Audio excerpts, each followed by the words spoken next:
Monsieur le Président, bonjour. Bonjour. Il y a une semaine, Marc Ravalomanan a annoncé à Dar es Salaam qu'il ne serait pas candidat à la prochaine élection présidentielle. Est-ce que ce n'est pas un geste d'ouverture de sa part? C'est sa décision et ça n'engage que sa personne. Et je n'ai pas de commentaires à faire sur sa décision personnelle. Alors du coup, est-ce que vous-même pourriez renoncer à être candidat à la prochaine élection présidentielle? Écoutez, en ce qui concerne ma candidature, je donnerai la primeur au peuple malgache. Je vais prendre une décision au moment voulu. Et c'est à quel moment? Écoutez, je pense que ça ne va pas tarder. Étant donné que le dernier jour de dépôt de candidature, c'est le 8 mars.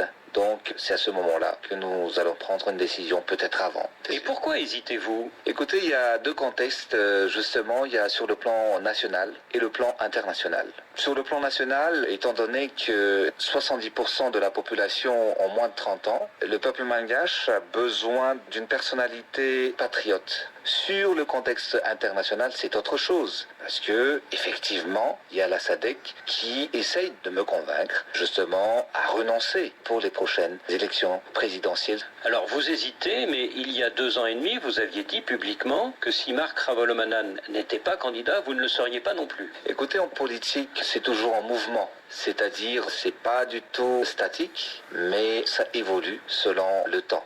Marc Ravalomanan renonce, mais il souhaite rentrer dans son pays pour aider à la reconstruction de Madagascar. Qu'est-ce que vous en pensez? J'en ai fait part aux responsables de la SADC. Je le disais toujours, le retour de l'ancien président à Madagascar avant le processus électoral pourrait engendrer des conséquences inimaginables. Est-ce qu'on peut imaginer que Marc Ravalomanan rentre dans les semaines qui viennent et que les élections se tiennent comme prévu au mois de mai prochain? Je pense qu'il y a un risque énorme et les conséquences seront inimaginables. Vous savez, depuis 3 ans de transition, l'ancien président, par rapport au rapport de la gendarmerie, a concocté 3 coups d'État qui ont échoué. 3 coups d'État militaires. Sans parler des attaques personnelles et individuelles. Et moi-même, il y avait eu une attaque à la bombe sur mon véhicule. Et la question qui se pose, est-ce que ce retour, si ça se fait, ramènera la stabilité à Madagascar? Est-ce qu'on pourrait imaginer qu'il y aurait des élections dans la paix, dans le cas où l'ancien président rentre à Madagascar avant les élections? C'est-à-dire que même s'il renonce à être candidat, vous continuez de vous opposer au fait qu'il puisse rentrer librement? Je ne m'oppose pas. C'est à la SADC d'en décider.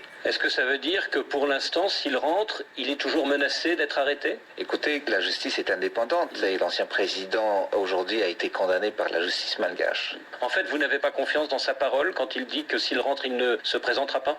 C'est une question que tout le monde se pose aujourd'hui. Vous savez, en 2002, l'ancien président a signé un accord à Dakar quand il y avait eu un conflit sur des élections présidentielles qui opposaient justement l'ancien président et l'amiral Didier Ratsir qui s'est exilé ici à Paris. À ce moment-là, c'était le président sénégalais qui menait la médiation à Madagascar entre les deux protagonistes. Ils se sont serrés la main, ils se sont embrassés à l'issue d'un accord comme quoi on devrait organiser les deuxièmes tours des élections présidentielles à Madagascar. Mais une fois arrivé à Madagascar, l'ancien président Ravalomanan a dit qu'il a été élu au premier tour. Donc il a renié sa parole, il a renié sa signature au détriment du peuple malgache. Et aujourd'hui, vous craignez une nouvelle ruse de sa part? La question que je me pose, est-ce qu'on peut faire confiance à l'ancien président Ravalomanan? En 2009, les militaires ont joué un rôle clé dans le départ de Marc Ravalomanan.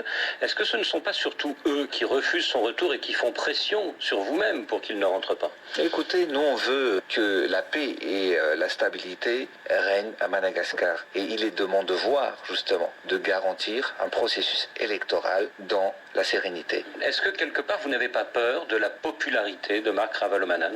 Écoutez, durant ces 3 dernières années, les partisans de l'ancien président n'ont cessé de manifester. Bon, ils sont au nombre de 300 tous les jours qui essaient de manifester. Donc, c'est pas du tout une question de popularité. C'est une question de principe et surtout une question d'homme. Mais si, malgré tous les gestes de votre prédécesseur, vous vous présentez à la prochaine élection, est-ce que vous ne risquez pas de couper Madagascar de toute la communauté internationale et d'enfoncer votre pays dans la crise? Madagascar est un pays souverain. Vous savez, il y a beaucoup de pays pays dans le monde où ils décident de ne pas travailler avec tel ou tel pays. Par exemple, il y a l'Iran. Les États-Unis ne vont jamais travailler avec l'Iran, même si le président de l'Iran a été élu au suffrage universel par son peuple. Donc ça appartient aux États de décider de travailler ou pas avec Madagascar ou avec le président. Quand Laurent Fabius vous dit vous êtes très jeune, vous pouvez passer votre tour en 2013 et vous présenter le coup d'après en 2018, qu'est-ce que vous répondez? Écoutez, moi je dis par rapport à cela que ça demande une réflexion assez profonde. Je n'ai pas de réponse à donner à cela immédiatement. Mais vous réfléchissez. Je réfléchis. Monsieur le Président, merci.